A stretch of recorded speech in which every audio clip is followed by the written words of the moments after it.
Magandang hapon sa inyong lahat. Purihin si Jesus at si Maria. Ako po si Zachary King Bidoria. Ngayon sasabihin ko po sa inyong lahat ang talambuhay ni Jose Protasio Rizal y Alonzo Realonda, o mas kilala sa pangalang Jose P. Rizal. Ipinanganak po siya noong Hunyo 19, 1861 sa Calamba, Laguna sa Pilipinas. At siya po ay ikapito sa 11 anak nila Teodora Alonzo Realonda y Quintos at si Francisco Ignacio Rizal Mercado y Alejandro.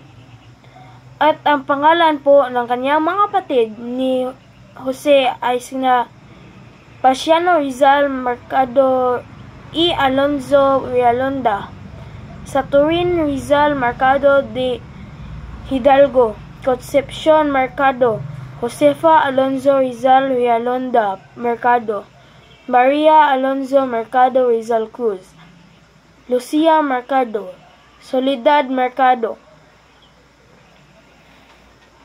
Trinidad Rizal Mercado y Alonzo Realonda, Narcisa Mercado at Olympia Mercado. Ang pangalan po ng asawa ni Jose ay si Marie Josephine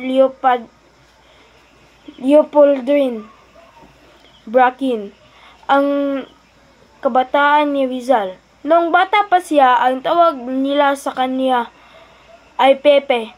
Natutunan niya ang alpabeto sa edad na 3 at 5 taon gulang pa naman siya natuto bumasa at sumulat.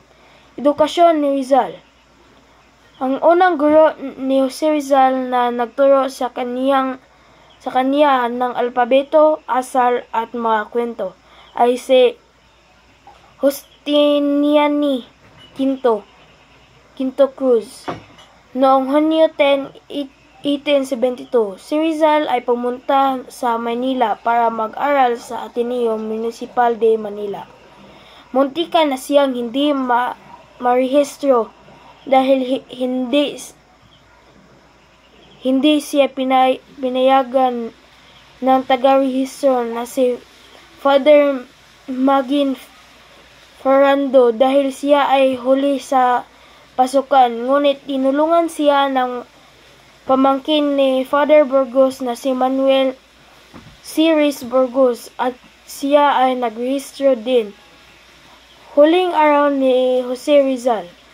November 3, 1896, dumating si Rizal sa Manila ng 27 araw galing Barcelona, saan siya umalis noong Oktubre 6. Ikinulong siya sa Fort Santiago.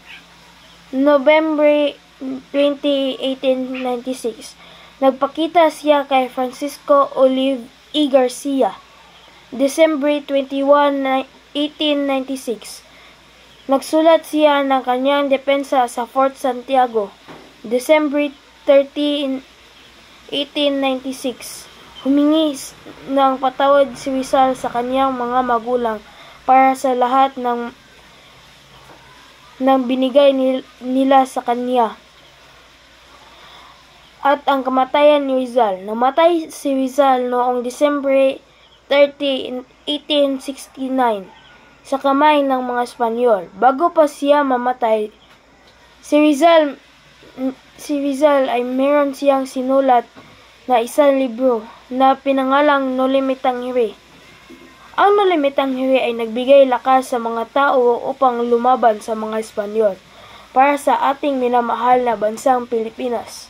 Namatay si Rizal na may dangal sa ating bansang Pilipinas at nagbigay siya ng magandang aral sa ating matutunan. At yun lang po. Salamat sa pakikinig.